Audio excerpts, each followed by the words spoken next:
going to tell you a little bit about the trees that we're using to build on some of our more tropical elements in our container garden. This is the first step. Let's take a look. Guten Yardening, everybody. You know that feeling.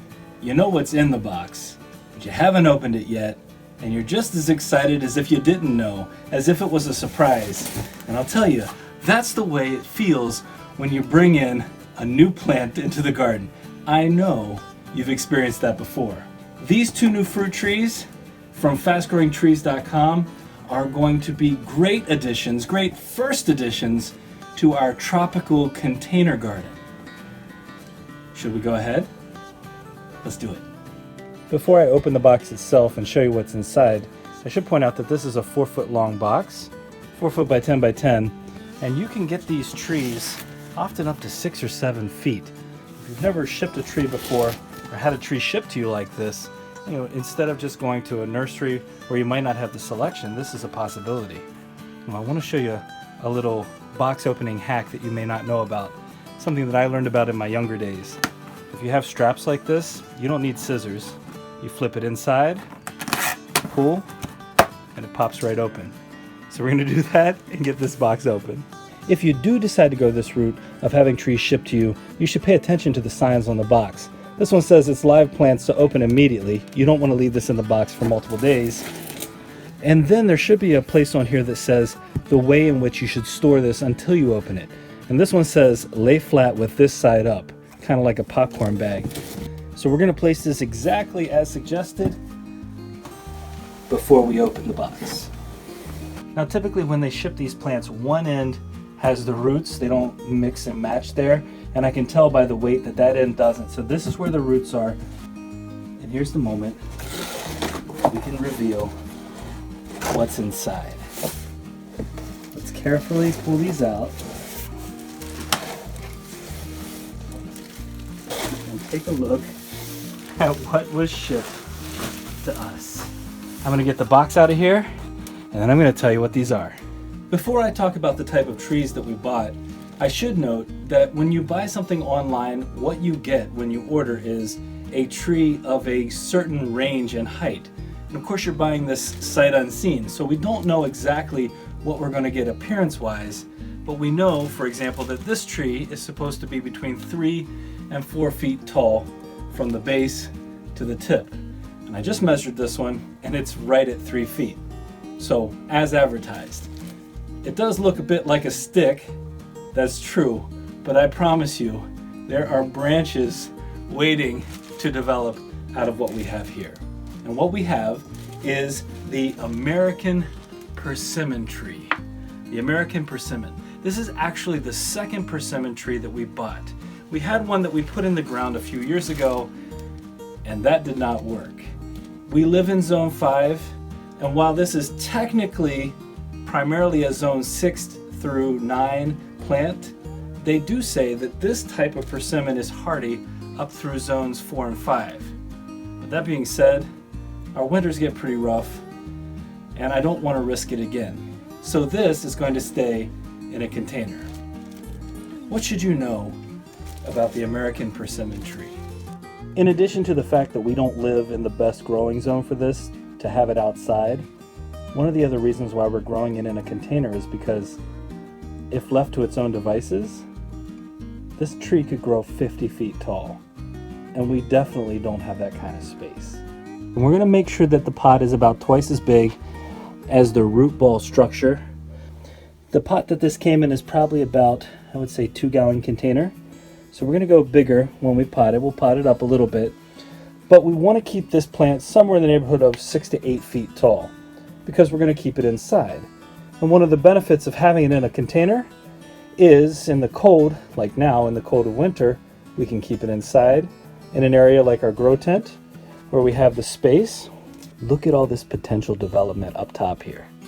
And that's one of the things we're looking for. Yes, the plant itself right now looks like a stick, but all of this is going to develop out. And this is a quick growing plant. It's a little slower to fruition till we get fruit, but it's a quick growing plant. We've been told that we can expect anywhere from 1 to 2 feet of plant growth every year. which is pretty substantial. One of the benefits of planting this in a container is that in the wintertime, especially January, February, when that temperature drops and averages around 10 degrees Fahrenheit, we can bring this inside, either to our grow tent area, in this room, or into the garage, wherever it's going to be a little bit warmer, so we can prevent that hard frost from hitting these persimmons. And we love the taste of persimmons. I don't know if I've stressed that enough. And so the idea that a tree like this, if allowed to grow to full height, could produce something along the lines of 50 to 70 pounds of persimmons, well, we don't expect that much, but we should get a really nice harvest out of this. And it's self-pollinating. So that means we only have to have this one. Now, of course, as with almost every fruit tree, if you have more than one fruit tree, the end result is more fruit.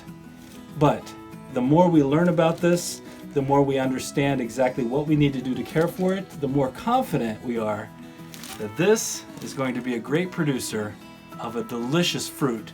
A delicious fruit high in calcium, vitamin C, potassium, iron, and also flavor. Probably the most important part. And one of the other cool things about the persimmon is that it has absolutely stunning foliage in the fall, and it is an attractor for songbirds and other critters that love fruit. So that might be something to take into consideration if you're thinking about buying one of these. If you live in an area where there are lots of deer, you will have lots of deer. Squirrels, those types of critters also really enjoy the fruit on here. And one of the other things we learned, and I think this was part of the problem last time, you have to really work to get the plant established. Really, those thorough waterings early on. The taproot itself requires some nice thorough waterings. Once you have it established, then the care and maintenance is not so extreme. But until that point, the first couple of years, you really want to pay attention to it. And that's going to be super easy in containers. The harvest time for these persimmons is typically somewhere in the neighborhood of September to December.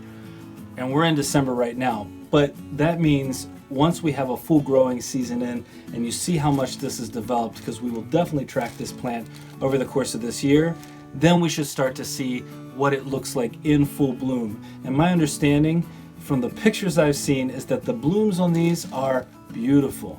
The blooms are beautiful, and then following the blooms, we'll get the fruit. I'm not yet sure how many years it'll take for this to fruit. I don't think it'll be in the first year for sure, but you never know. That's what the experiment part of this process looks like, trying to determine just what our yield will be and how quickly we'll get there. The second tree that we have is the Chicago hardy fig tree, capable of growing outdoors in zones 5 through 10. So we technically could plant this outside and we should get nice growth. In fact, one of the things that they say about this fig in particular is that it often produces more and sweeter fruit after a harsh winter.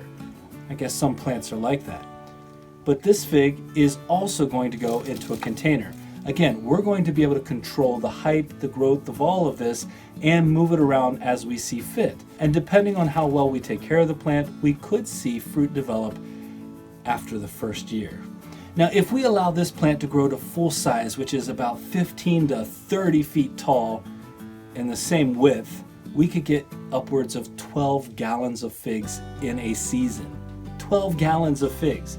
We're not going to let it get that big. I mean, we've talked about this before. We don't have the space for that size of a tree. So again, another benefit of keeping this in a container is ease of controlling the overall size.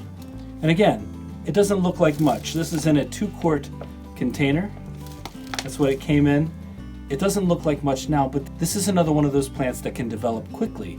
And a benefit of this plant is that you can grow it almost anywhere. If you have the outdoor space for it, if you have a small terrace in an apartment building, it doesn't really matter. As long as you can provide it with full sun, this is going to be a happy, healthy, low maintenance plant.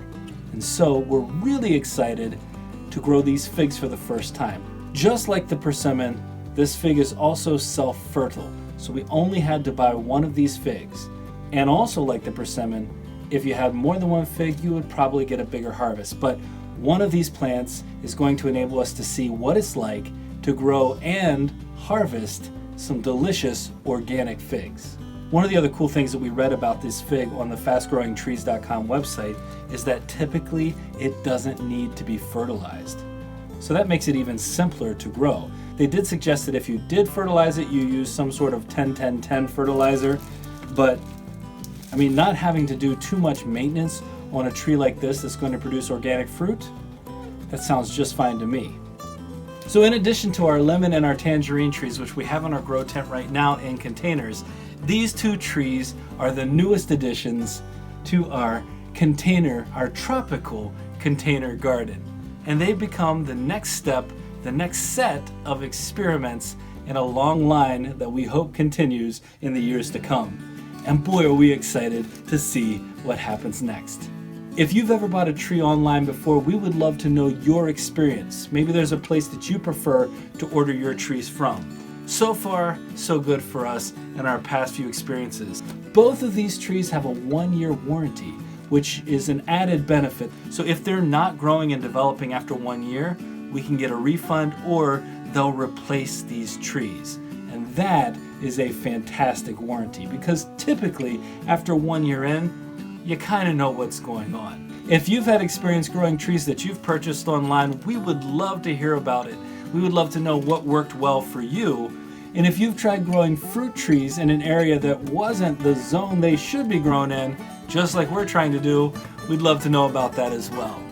If you enjoyed this video, don't forget to give us a like, leave us a comment, remember to share and subscribe, and most importantly remember, when you're with us, you are good to grow.